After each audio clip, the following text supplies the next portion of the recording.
저는 2018년도 점천성당 사목회장을 맡은 김충겸입니다. 2022년도 100주년을 맞이해서 책자를 만들기 위해서 그때부터 점천성당 역사 자료를 모으기 시작했습니다. 공평성당은 기록의 문경성당으로 기록되기도 하고 표석골 성당이라고 기록되기도 합니다. 1860년경에 항법인이라는 어른이 사벌 매호에서 삼인기를 데리고 이곳 공평일리에 정착하게 됐는데, 그러면서 공평항시 집성청이 이루어진 곳입니다. 표석골의 공소가 들어선 것은 1897년으로 집안의 제일 어른인 항법인 어른과 그의 맏아들 항만주가 세례를 받고 그러므로 해가 공소가 들어서게 되었습니다. 이 항법인 어른에게 천주교 신앙을 받아들이도록 영향을 미치신 분은 서만보 회장과 방사선 회장 두 분이 영향을 미쳤습니다. 서만보 회장은 병인 박해 때 모전에서 체포된 서유영 어른의 조카가 됩니다. 이분은 나중에 재산을 많이 모았는데 이 재산을 관리해 주던 분이 항법인 어른의 아들이었습니다. 그러다 보니까 서만보 회장과 항법인 어른은 자연스럽게 연결이 되어질 수 있었습니다. 그리고 또 한 사람은 방사선 회장이라는 분인데, 이분은 가은 먹뱅이 공소의 회장입니다. 이분도 병인 박해 때 체포가 되어 가지고 감옥에서 탈출한 분입니다. 그 이후에 동로, 마을 거쳐서 먹뱅이의 7가정의 신자들을 모아서 공소를 설립하게 됩니다. 이 먹뱅이 공소가 우리 문경 지역의 최초의 공소가 되는 것입니다. 경상북도에 최초로 신자로 내려오신 분은 추저적발 사건 이후에 서강수라는 분인데, 이분이 상주 배모기에 정착을 하게 되고, 그분은 이듬해 거기서 돌아가시고 그분의 아들 서유도시라는 분이 한실로 들어오게 됩니다. 한실로 들어오게 된 계기는 신유 박해 때 더 깊은 산중으로 들어와 가지고 자리 잡은 게 한실입니다.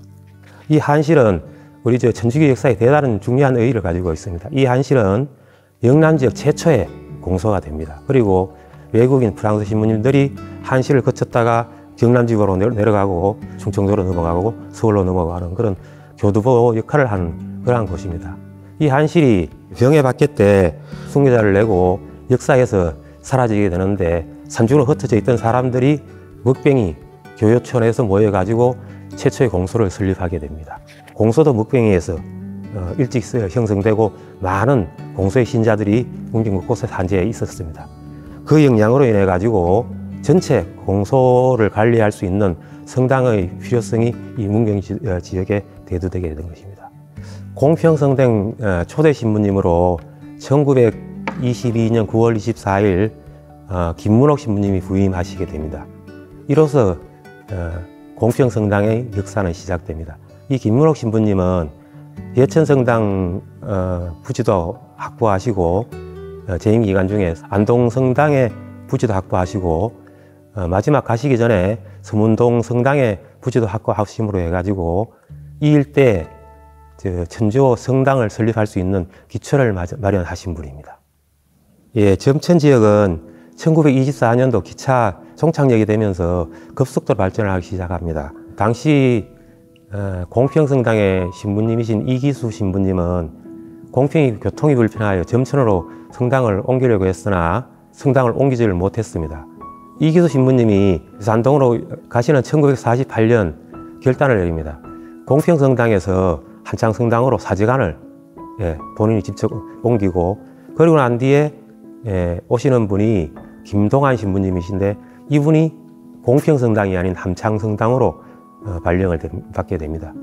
그때부터 함창성당이 본당이 되고 이 공평성당은 공소가 되기 시작합니다. 공평성당이 공소가 되자 신자들은 너무 당황스럽고 해가지고 2개월 만에 성당 이전을 위한 기성회를 조직을 합니다. 그때 어떤 상황을 항상기 도민교 회장님이 기록한 글이 있는데 한번 읽어보도록 하겠습니다. 어느 날 저녁 김동환 신부가 청년 교우들과 함께 달구지를 가지고 공평으로 오니 서로 못 가져간다 하고 성가대원들은 풍금을 잡고 대성통곡을 하고 조용하던 마을에 한밤중에 울음바다가 나서 난리가 났습니다.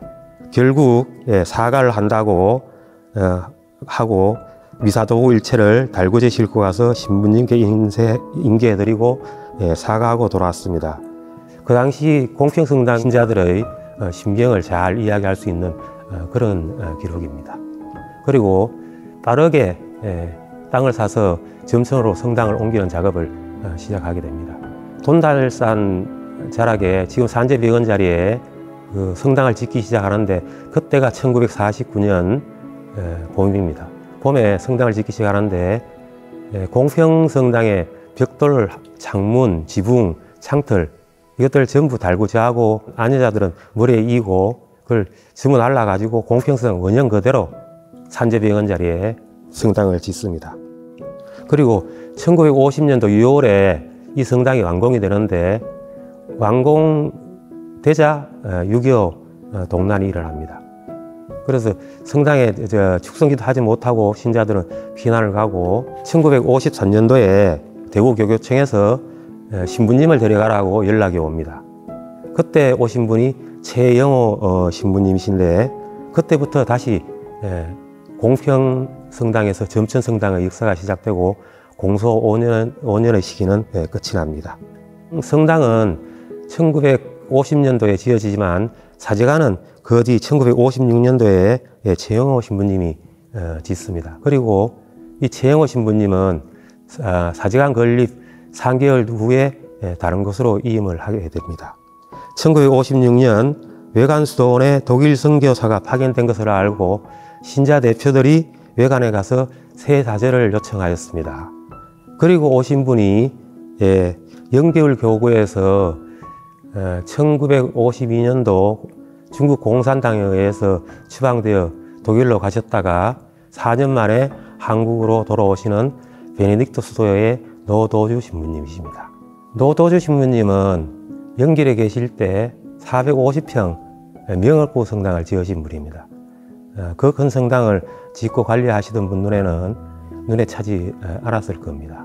노도주 신부님은 분도통사 점천영대기에서 구점천성당을 이렇게 평가하셨습니다.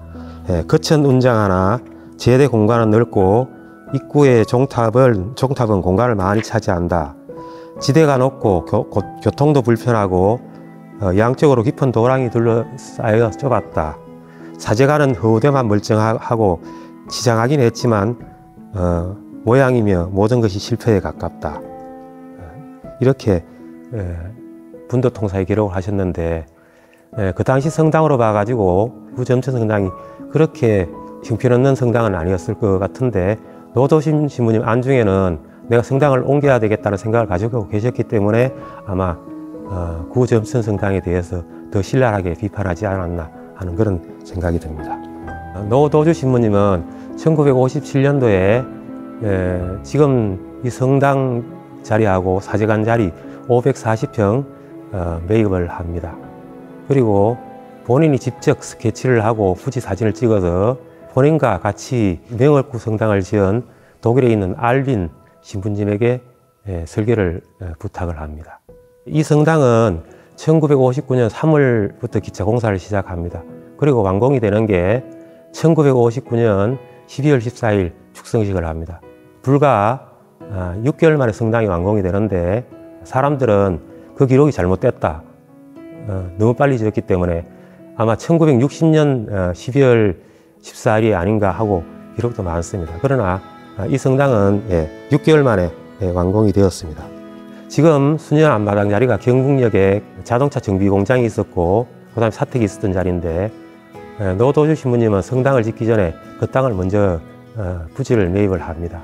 그리고 부산에서 독일 병원이 운영하던 메르세데스 트럭 2대를 가지고 와서 골재를 영순강변에서 나르기 시작하는데 한 대는 영순강변에 세워놓으면 신자들이 한 대 트럭 위에 골재를 싣고 그 사이에 밀러 수사님은 성당으로 골재를 나르고 이렇게 해가지고 쉴 새 없이 골재를 쌓아 놨는데 그 앞마당에 골재가 산더미처럼 쌓였다고 하니까 점천성당 집안은 찰흙으로 되어 있어가지고 그 부집을 짓지 않고 찰흙에서 그대로 덮하기로 했습니다.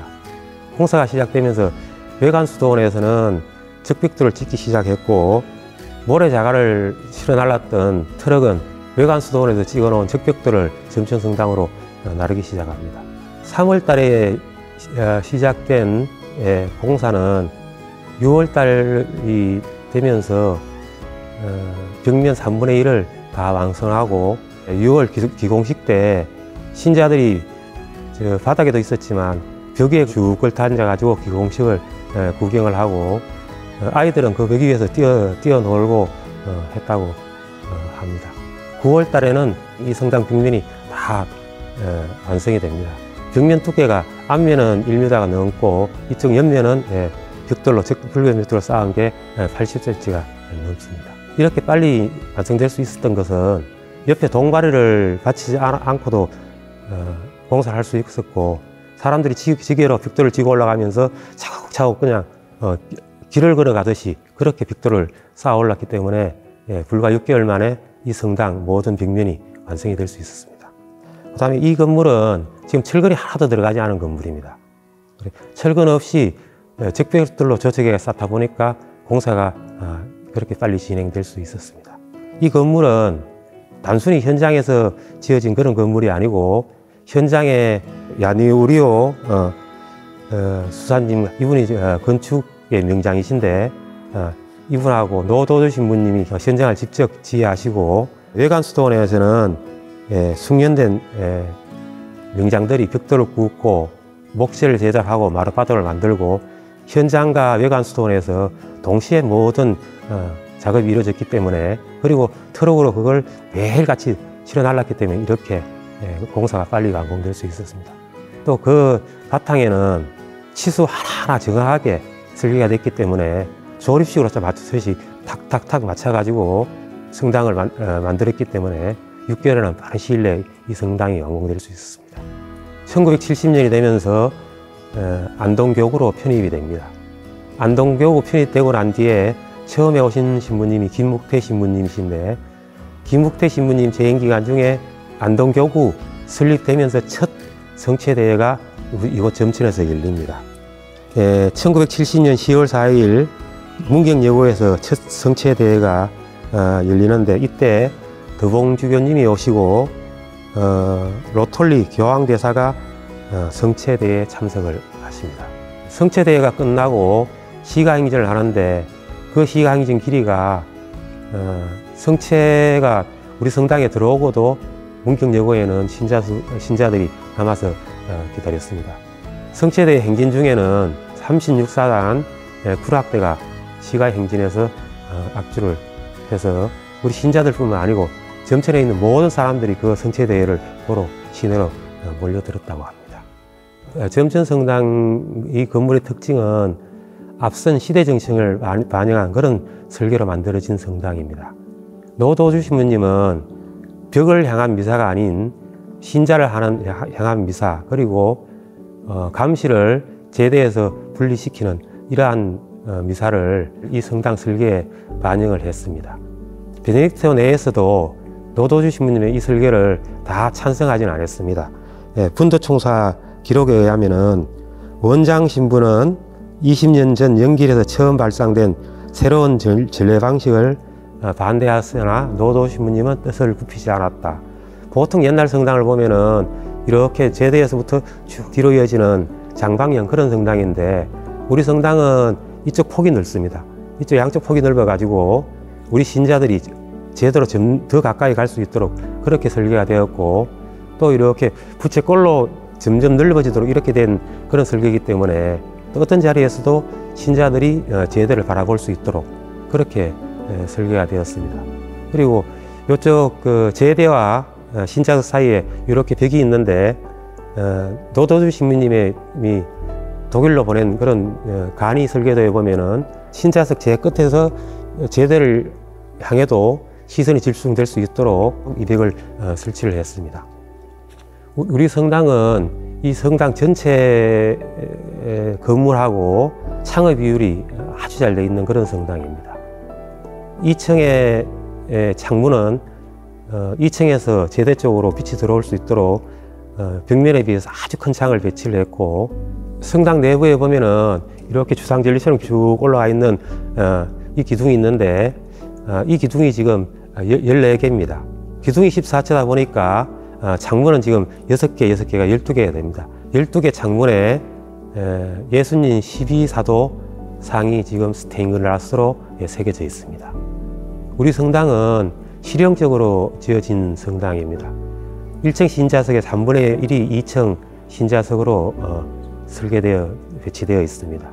그리고 성당 입구에 양쪽에 다용도실이 있는데 해합 공간이 부족했던 시대였기 때문에 그곳에서 해합도 하고 지역 주민들도 그 해합실을 이용했다고 합니다. 성당 입구는 낮고 앞면은 높게 이렇게 성당이 지어졌습니다. 그 당시 지형이 구름으로 되어 있었기 때문에 성당 앞쪽은 높게 성당을 올리고 그리고 그 성당 밑쪽 그리고 지금 이 제대 밑면은 지금 소성당이 들어서 있습니다. 김대건 신부님 유해가 우리 성당에 이렇게 현시되는 것은 한 3년 정도 됩니다. 그전에는 제2실에 따로 모셔져 있었다 그러는데 정확히 우리 성당에 들어온 연대는 알 수 없습니다. 단지 추측컨대 김대건 신부님이 1984년도 복장에서 성인품을 받으시면서 서울대교구에서 1983년도 특징이 있는 성당에 신부님 유해를 분배를 하셨다고 하는데 아마 그때 분배받은 것이 아닌가 추측할 따름입니다. 지금 저 벽화는 이름은 없습니다. 굳이 이름을 붙인다 그러면은 삼위일체 감실벽화라고 이름을 붙일 수 있겠습니다. 오른쪽에 물고기는 예수님을 상징하고 위쪽에 손가락 3개는 성부님을 상징하고 왼쪽에 비둘기는 성령을 상징합니다. 성부와 성자와 성령을 상징하는 것이고 비둘기가 성체를 물고 내려와서 성작에 내려놓는 그런 모습입니다. 그리고 들어오시면은 오른쪽에 예수 성심상과 성모자상이 있는데 이거는 우리 성당이 지어진 지 1, 2년 정도에 독일의 은인분이 보내주신 겁니다. 그 당시에 제대라든지 십자가라든지 모든 성물과 사제관에 쓸 수 있는 그런 물품들은 다 베네딕토에서 만들어졌는데 이 두 상만은 그 뒤에 독일에서 들어온 것입니다. 점천성당 기공식을 하면서 둥근 밀랍성으로 된 1m짜리 타임캡슐을 이 성당에 묻었는데 그 위치가 지금 성모님상 계신 그 자리에 타임캡슐이 묻혀 있습니다. 1961년도에 이 종탑이 만들어졌는데 처음에는 큰 종, 중간종, 작은 종이 달리는데 종을 쳐보니까 재질이 무쇠종이라서 소리가 좋지 않아서 중간종, 작은 종을 떼내고 독일에서 동으로 된 종을 가져옵니다. 이 동종은 노도주 신부님하고 같이 보좌 신부로 점천성당에 부임하신 제럴드 피처 신부님이 독일로 가셔서 보내온 종입니다. 큰 종에 독일어로 새겨진 문양은 예수 성심 세상의 왕이시여 우리에게 자비를 베푸소서. 그 다음에는 1914년에서 18년, 1938년에서 45년 사이에 죽은 모든 이에게 자비를 베푸소서 하는 글자가 종에 새겨져 있습니다. 독일에서 만든 종인데 1차 대전, 2차 대전에 대한 어떤 생각들이 이 종에 담겨 있지 않나 그렇게 생각됩니다. 그리고 중간종에는 복자 김대건 안데레하여 우리를 위하여 빌어주소서 하고 이렇게 세로로 글자가 새겨져 있습니다. 우리 점천성당이 상주, 영주, 안동, 북구지역을 통틀어서 가장 먼저 세워진 성당입니다. 100년 동안 문경 시민과 함께 해온 그런 성당이고 앞으로도 우리 점천성당이 문경 시민들 가슴 속에 역사가 깊은 성당이다 하고 기억되고 문경의 어떤 상징적인 그런 문화유산으로 기억되기를 바라고 안식처가 될 수 있는 그런 성당이 되었으면 좋겠습니다.